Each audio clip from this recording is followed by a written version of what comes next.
sorry, hit that little hard.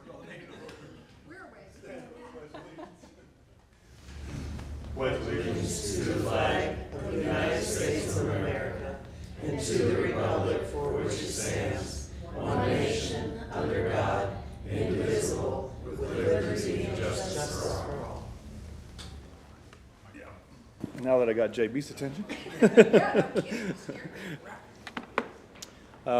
Start with the approval of the minutes for the regular board meeting last month. Motion. I make a motion to accept the minutes as presented. Thank you. Second, Jerry. Thank you. Any discussion on those? Good? All in favor? Everybody, 9-0. Second, approval of the work session minutes from November 14th.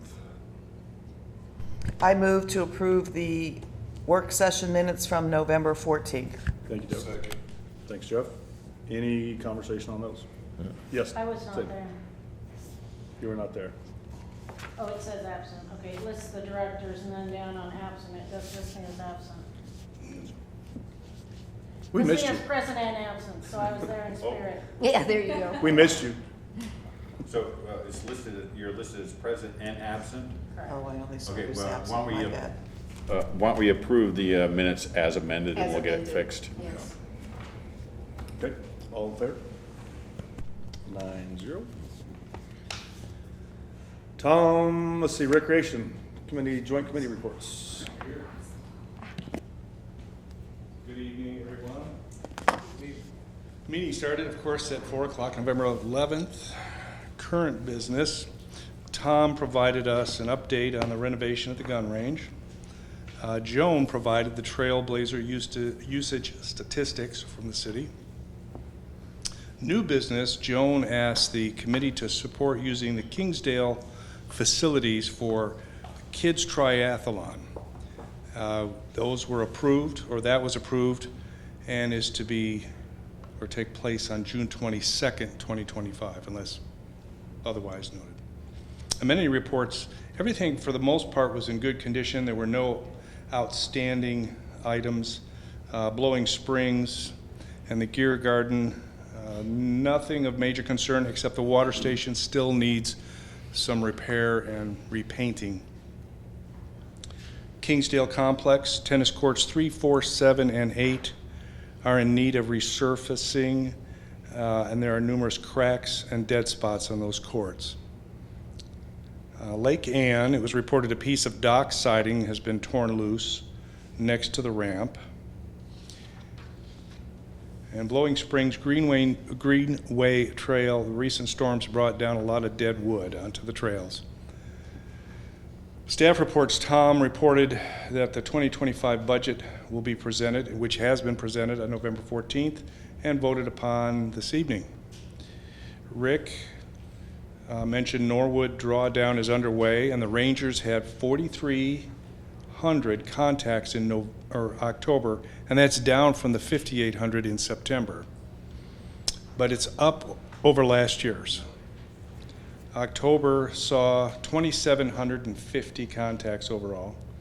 The Avalon heated dock is completed, and net buoys have been installed.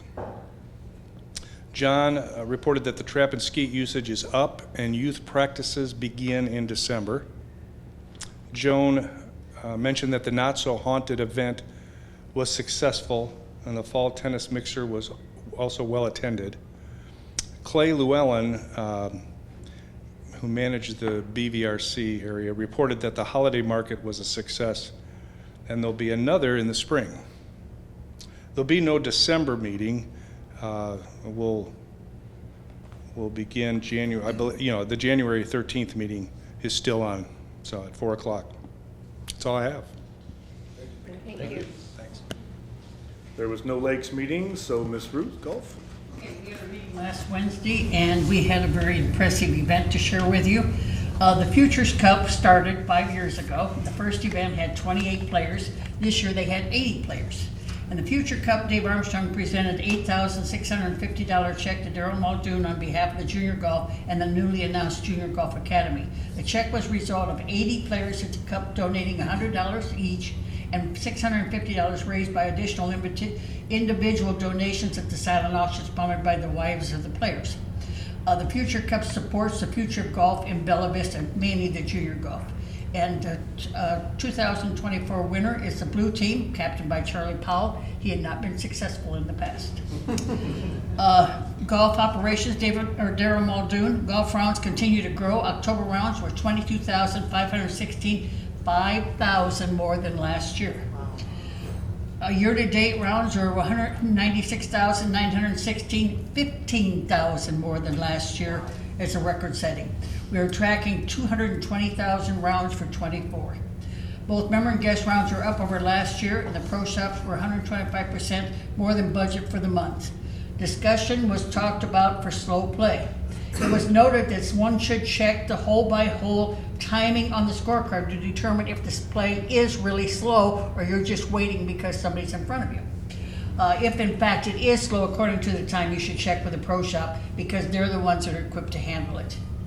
And in 2019, Bella Vista had 125,000 rounds, and this year we're on track for 220, which is almost 100,000 rounds more than some of the slow play. More people on the course. Graham is mowing heights have been raised for the fall and the winter. Team Grass is hired to address the inquiry last month's meeting. Fertilizer projects have been completed. Pre-emergent dogwood Scottsdale have been applied, and pre and post emergence have been applied to Highlands, Kingswood, and Country Club. Turf coloring has been complete, and the course looks great. The coloring will continue throughout the the winter months. Golf pass. The asphalt contractor has been consulted about smoothing out the bumps on the pass caused by tree roots. It was decided and discussed that with the consensus being that the bumps are low priority when the money can be better spent elsewhere. It come out to be about $24,000 a year to fix the bumps, and it lasted about a year before they grew in again. So that'd be an ongoing process.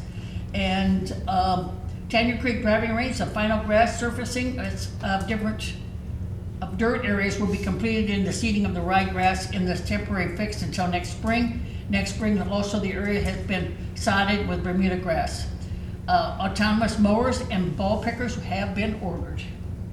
2 special events were completed this year, Rally in Pink and Veterans Day. Rally in Pink received a great review from the participants. Megan Vaughn of Scottsdale Pro Shop was complimented on her preparation and execution of the Rally in Pink event. And Veterans Day was a huge success and raised a lot of money for the Veterans Home in Fayetteville. Any questions? We will be taking a 2-month hiatus unless something comes up that we feel that we need to be here for that. Thank you, Ruth. Thank you. Next, Beth, the financials. Wouldn't that be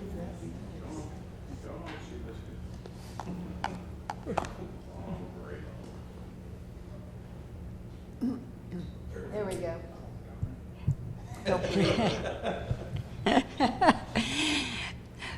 Because we're meeting a week early, and our primary focus has been on budgets, I only have revenue to report to you this week. We will be working on the full financials, and we'll have those posted on the website as soon as they're available. With the holiday, it may be a little bit delayed. These are actually 24. Is that 24 rather than 23? It's 23. It's okay. Yes, it is. Oops, sorry about that. So in October for the POA, we did beat budget by $133,000 with total revenue of $2,082,000. Food sales $437,000, alcohol $107,000. And greens fees, guests and member were, that doesn't look right. This is not the right numbers. Nope, this actually is 23. But I do have printouts of 24 I can read. So let me try this again. Huh? We'll send that down. Yeah, it says 23 all over the place. I can just read. Yeah, just read it. Okay, let's start all over again. For the POA, we had total revenue of $2,303,000. We beat budget by $199,000. Food and alcohol sales, food sales was $359,000, alcohol $147,000. This is how I knew that it was wrong, because golf greens fees, the guests and member together was about $400,000 in October. Golf cart rentals was $115,000, and the guest RV park full service fees was $55,000 in October. And the POA had auction proceeds of $7,000. For water, the total revenue was $936,000, which was $166,000 worse than budget. Water sales was $713,000, and that was the biggest factor in being worse than budget. Capital buy-in fees was $103,000. New service connections $88,000, and they had $36,000 in auction proceeds. I can pass those around if they want to see the graphs. That's all we have, but I just want to repeat that we're working on the full financials, and those will be posted as soon as they're available. Thank you. Thank you. Took a time machine there. Nobody here to speak, no emails, correct, Jessica? Nope, okay. Moving on to Tom.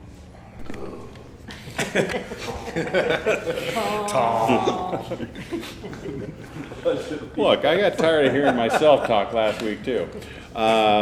Okay, so for viewers at home, this is going to be an edited version of the budget. If you'd like to watch the detailed version and listen to me speak for an hour straight, you're more than welcome to view the November 14th presentation. And this is how you're going to find it.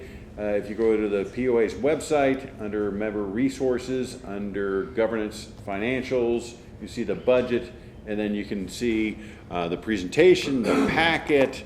Everything is available online, even for previous years, since we have a nostalgia and going back to 23, so you can review the whole thing. So this is a highly edited version. At this point, the board have seen this multiple times.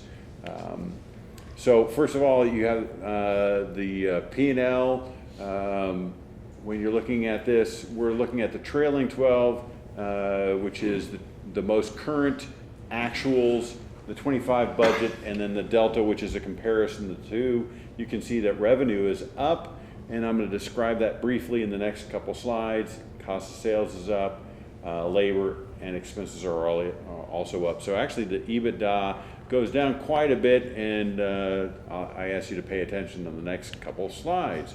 The biggest change is on legal. We're running out of lots to sell. In many ways, we are a victim of our own success. We've sold over $3 million worth of lots over the last 5 years, but we're at the bottom of the barrel at this point. So that's good news in that we have more properties that are paying their assessments, but bad news that we can't sell them anymore. Food and beverage will be up because we'll have a full year of BB65 and a full year of the bar and the practice facility at Tanyard Creek. And we're anticipating golf to continue to go up.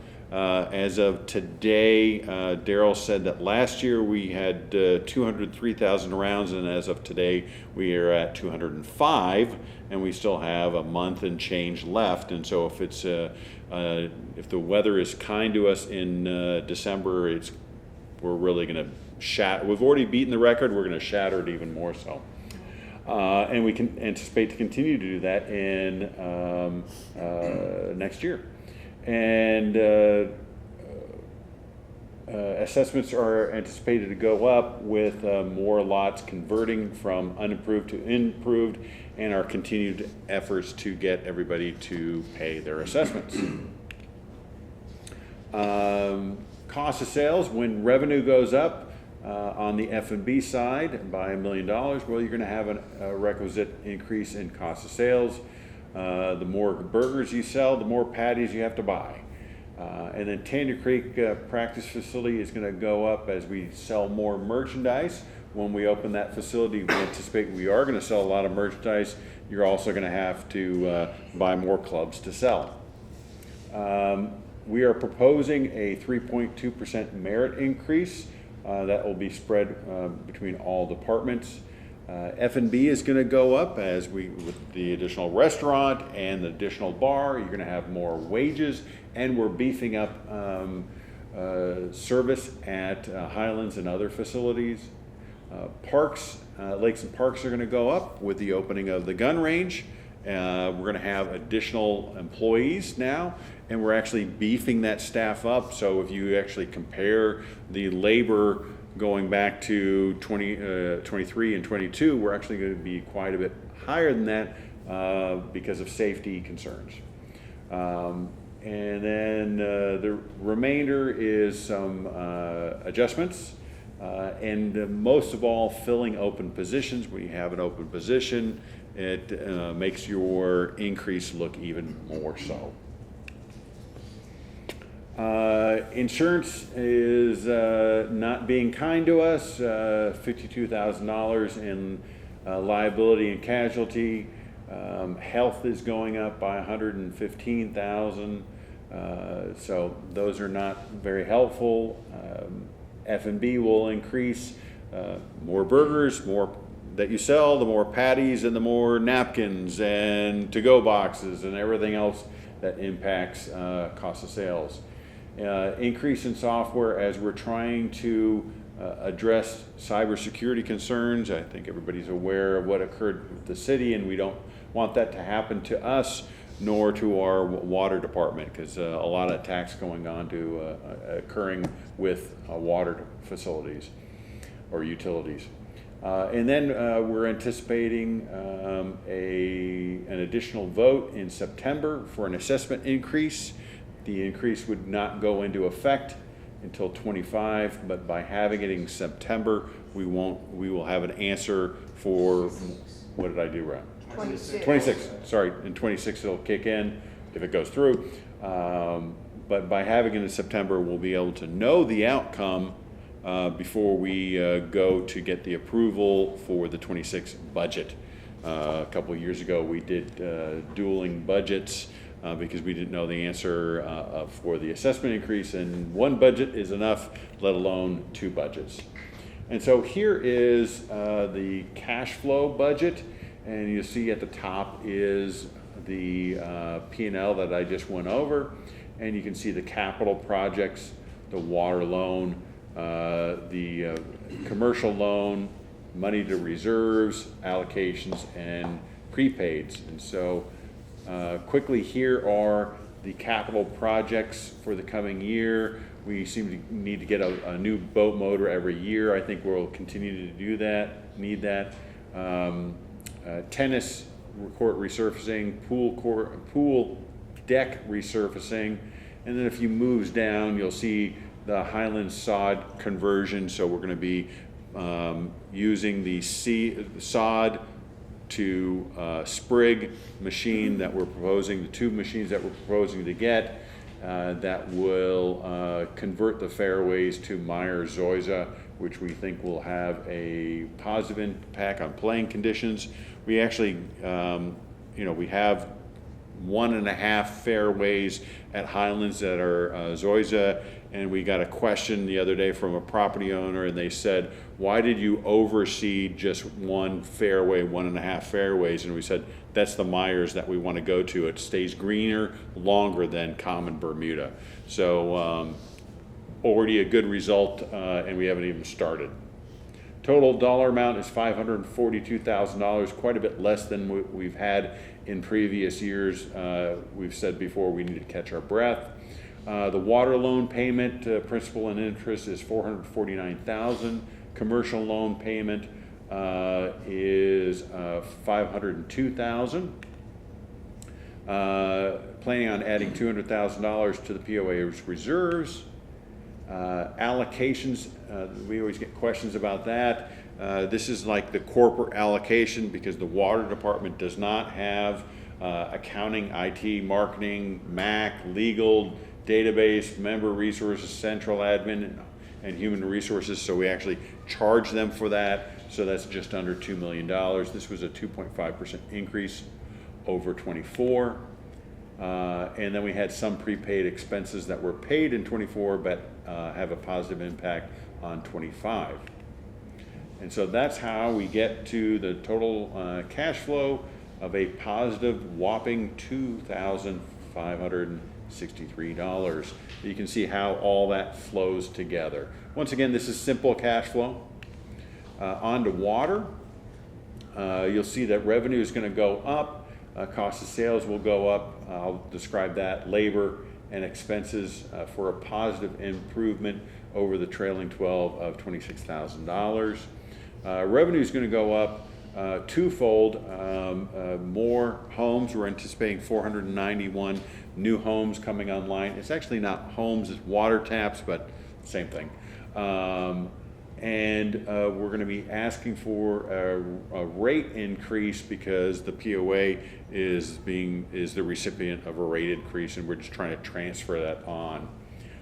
So there's the cost of sales is going to go up. So the city of Bentonville is increasing their rates by 4%, and Benton, Washington, or Tuton is increasing it by 14%. So we're asking for an increase just to cover that additional cost. Labor will increase by 41,000, most of that attributable to merit increase. Insurance is going to go up. We treat insurance and liability and workers' comp separately. That's not included in the allocation. It's treated separately. Same thing with the property taxes. So here's the P&L, and then you have the allocation, which is the flip side to the POA. You have 25 capital, which I'm going to go over in a moment, the water reserves, and then an additional reserve for the water tower, the flip side of the water loan repayment, and then some prepaids. So going over that, you're going to see the allocation. We just talked about that. This is the flip side of that. Here are the capital projects. The one I want to call out is the West Side Water Tower. This is a multi-year project. We don't anticipate it to come online until 27. And then we have a number of additional projects that I went over in much more detail last week. So that's $1,367,000. We're anticipating that we're going to add $500,000 to reserves in 25. We're also going to create a separate reserve of $750,000, and that's specifically for the West Side Water Tower. Our goal is to pay for that in cash or near cash. And then the water loan repayment, this is the flip side of that. And then we did have some prepaids, not as much compared to the POA, but of $12,000. So you can see that when you get down to it, it has a positive simple cash flow of $55,000. I mentioned a few rate increases. I think what's important to note is none of these rate increases were part of the 2020 plan commitment. We're staying with that commitment. And also, we did our due diligence. We did competitive market analysis on all these increases, and we still feel that we're very reasonable. So some of the increases are large, but we really feel that they're reasonable. We encourage the property owners to do their own research. Don't take our word for it. So the first one is going to be for golf. It's non-members, and it's Friday through Sunday. It's a $10 increase for the 18 hole, and then 5 and 4 for Twilight and Super Twilight. We feel very good about this, and this is part of the reason why revenue for the golf area is going to increase. Water, as I mentioned before, our rates are going up, and so we're asking to transfer over that direct cost. So the 1,000 gallon increase is going to go from $9.99 to $10.64. Membership transfer fees is going to go from $200 to $225. Blowing Springs, once again, we did the competitive market analysis, and you'll see that the activity card rates are going to increase, and member and non-member, and we've restructured it just to make it simpler. And so for members, it'll be a 15% discount, and for activity card members, it'll be a 25% increase. So it'll make it a lot easier as opposed to doing all the math and so forth. Tent rates will also go up, but I didn't include this in the presentation. RV storage, once again, we did our competitive market analysis. These rates are going up quite a bit, but we haven't touched these rates in many, many years. Once again, I encourage you to do your own research. We feel very comfortable and confident that we're still a very good value. As we mentioned, we're going to go for a second vote, or the current plan is to go for a second vote in September of 25, with the increase kicking in March of 26. The board has not voted on this. There's no commitment, but once again, the discussions that we have had is to seek a modest increase, not unlike when we went for the 3 for 3. Can't guarantee you what it's going to be, but we want to keep it modest and reasonable for our membership. Any questions? That was fast, huh? Much better. Much better, yeah. If there's no questions, then move on to the vote. Does anybody have any questions or want to dive deeper in anything? We've seen it a couple times, so. Yeah. And discussed it. All right, so flipping over to my motions. So we need a motion to, fee schedule first, right? I make a motion approving the operating capital and cash flow budgets for 2025. Thanks, Jeff. Second. JB, thank you. Discussion? Nope. All in favor? Thank you. 9-0. And fee schedule, right? Yep. Motion for this fee schedule?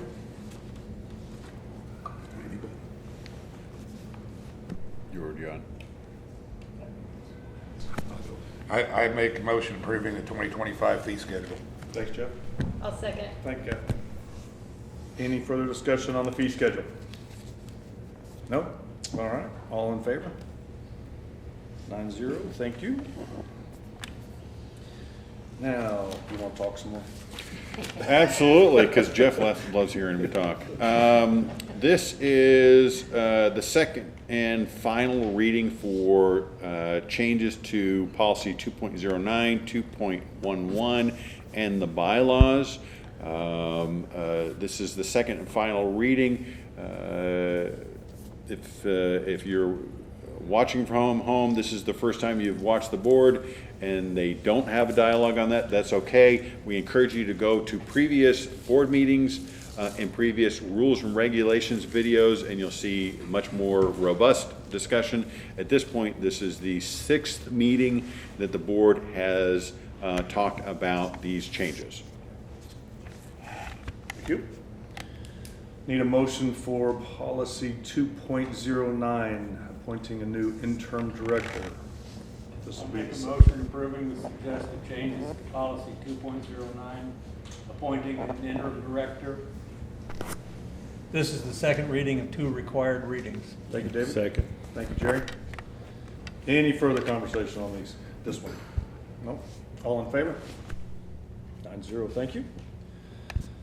Motion for 2.1 director election process. I'll make a motion. Make a motion approving the suggested changes to policy 2.11, director election process. This is a second reading of 2 required readings. Thank you, Jackie. I second the motion. Thank you, Deborah. Any discussion? All in favor? 9-0. And need a motion for the change in the bylaws. I'll make a motion approving the suggested changes to the bylaws. This is the second reading of 2 required readings. Thank you, Jerry. Second. Thank you, JB. Thank you. Any further discussion on that one? All right, all in favor? 9-0, thank you. And that brings us to the announcements. That was efficient. Oh, sorry. Does anybody have anything, before we get to the announcements, anything else to discuss before we go to the announcements, other than Thanksgiving? All right. The Lakes meeting is back on in December 4th at 2 o'clock here in the boardroom. GM meeting is December 5th. It's a closed meeting at 2:30 here in the boardroom. Remember, we moved some of these dates up for this month and another month due to the holidays. The work session is December 12th at 9 a.m. here in the boardroom and via live stream. Regular session board meeting is Thursday, December 19th at 6 here in the boardroom and live stream. Rec committee will not have a meeting in December, and as Ms. Ruth said, golf committee will not hold a December or January meeting. Their next meeting is in February. With that brings us to the end of the agenda. All right. Everybody have a good Thanksgiving. Meeting adjourned.